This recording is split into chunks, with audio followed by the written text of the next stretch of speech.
order, so I hope that you enjoy as well. So starting off, what is tyrosinemia?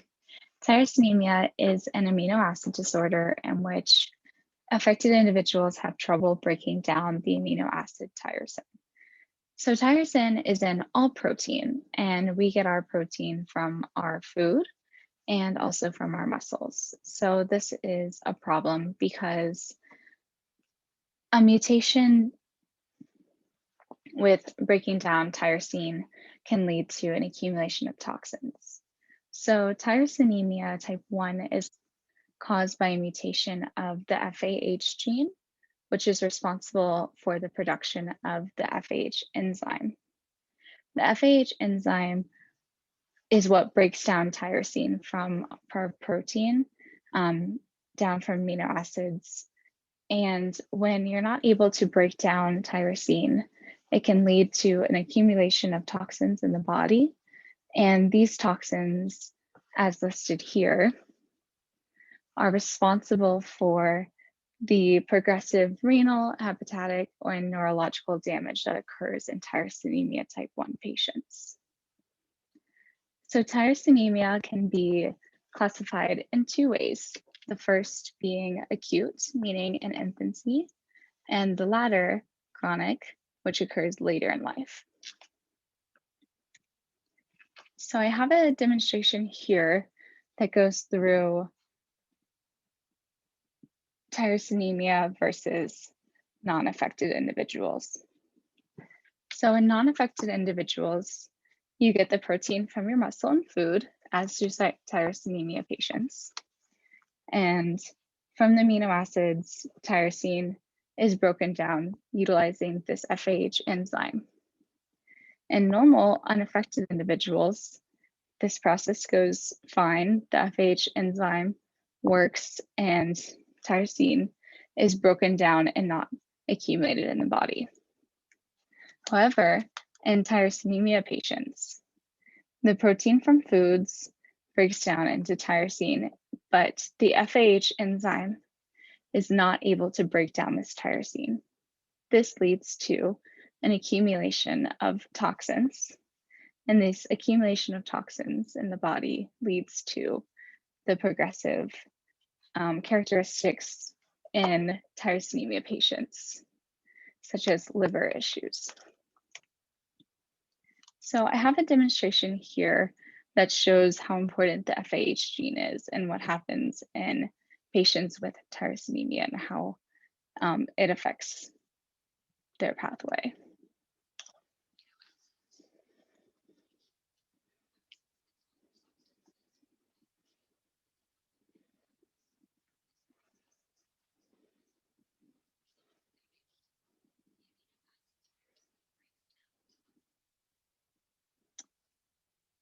Technical issues.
So I hope that was helpful in seeing an example of how important FAH is to our body.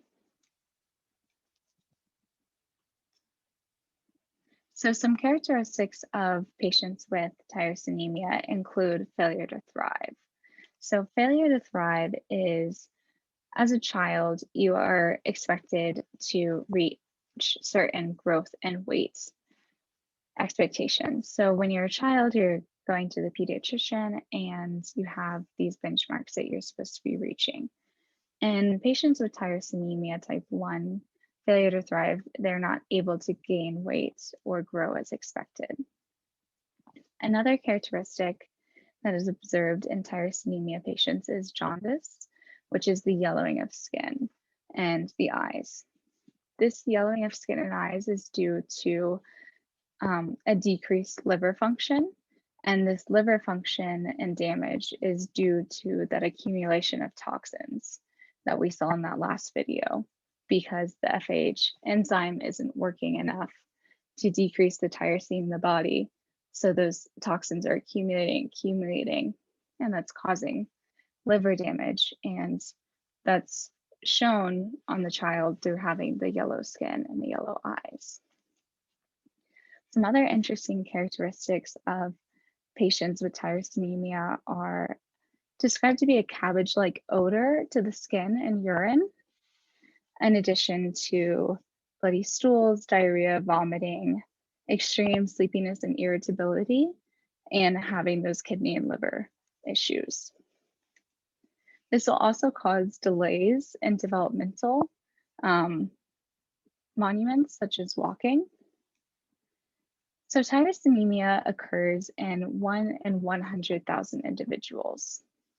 It is a rare autosomal recessive disorder.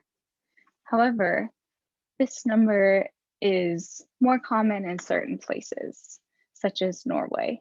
Norway observes 1 in 60,000 individuals with tyrosinemia. Interestingly enough, a region in Quebec called the Saint Jean region, it is observed that 1 in 1,800 have tyrosinemia.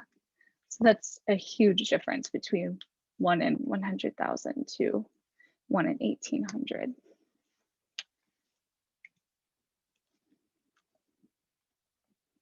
So as I said, the mode of inheritance for this disorder is a rare autosomal recessive disorder that occurs due to an amino acid complication.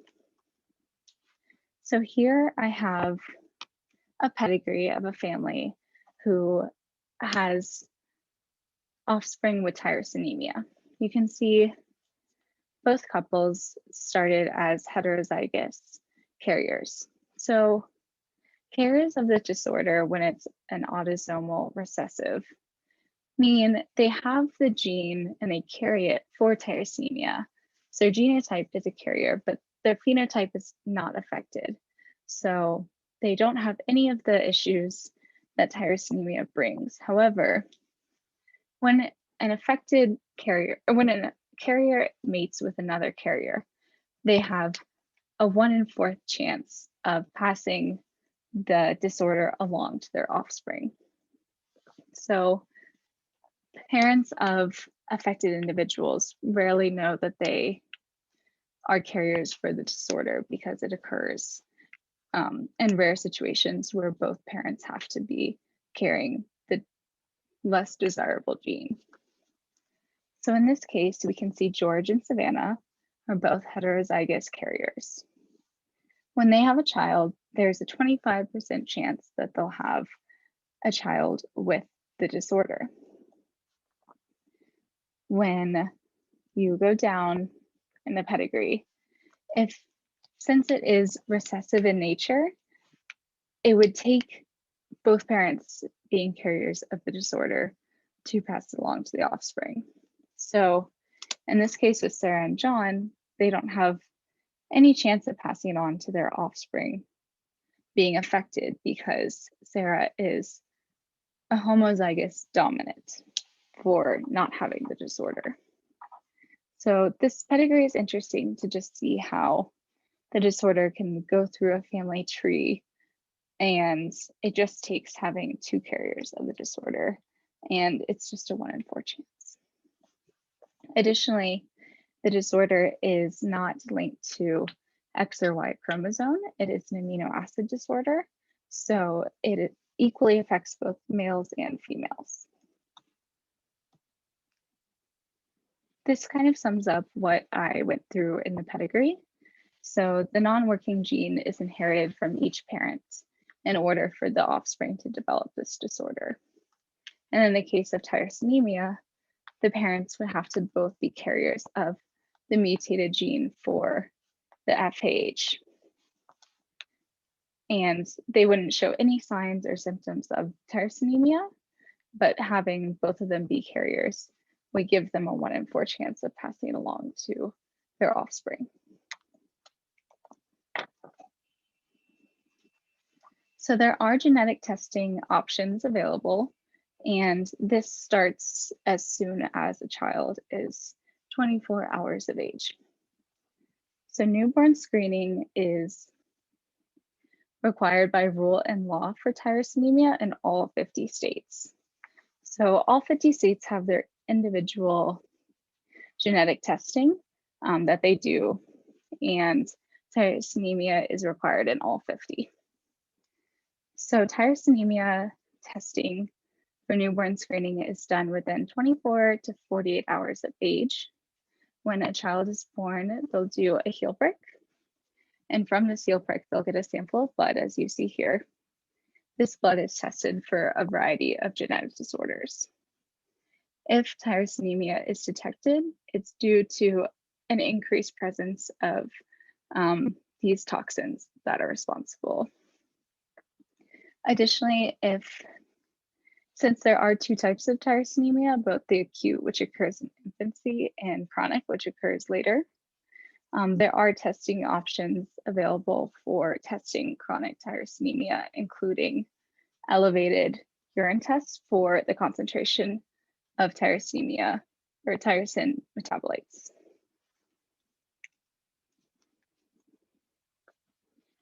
Early detection is so important for this disorder, as it is a part of the newborn screening test. And that's because early detection is tied with the likelihood of survival. So I listed here how the survival rate is tied to the date of diagnosis.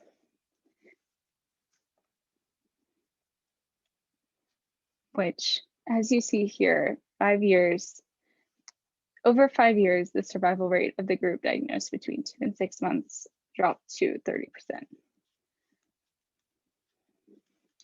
But there is good news. With early detection comes the ability to treat the disorder with diet and medication. The diet for this disorder includes low tyrosine foods, meaning avoiding animal products such as cow's milk, cheese, meat, in addition to nuts, peanut butter, flour, and beans. Having a diet low in tyrosine can mitigate the effects of these accumulation of toxins in the body. For newborns diagnosed with the disorder, breastfeeding is recommended. However, if they need to use formula, there is a specific type of formula for affected children called Tyros. In addition to doing a diet in low tyrosine foods, there is a medication that is recommended to take in addition to it called NITR. With the combination of the diet and medication, it has been shown to have affected children have an improved survival of over 90%, in addition to normal growth, improved liver function, correction of kidney disease, and improved in weakening bones or rickets. Unfortunately, if this disease is not caught early, most children are not able to survive past the age of 10. So early detection, opting in for the newborn screening is extremely important.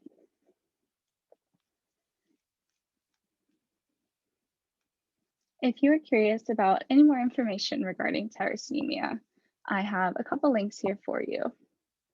The first one is Tyrosinemia Foundation. The second one is Baby's First Test, which it goes through the newborn screening exam and how tyrosinemia is included in all 50 states. And if you're curious about what your state tests for, it's also included there. And the last website is just more information on tyrosinemia.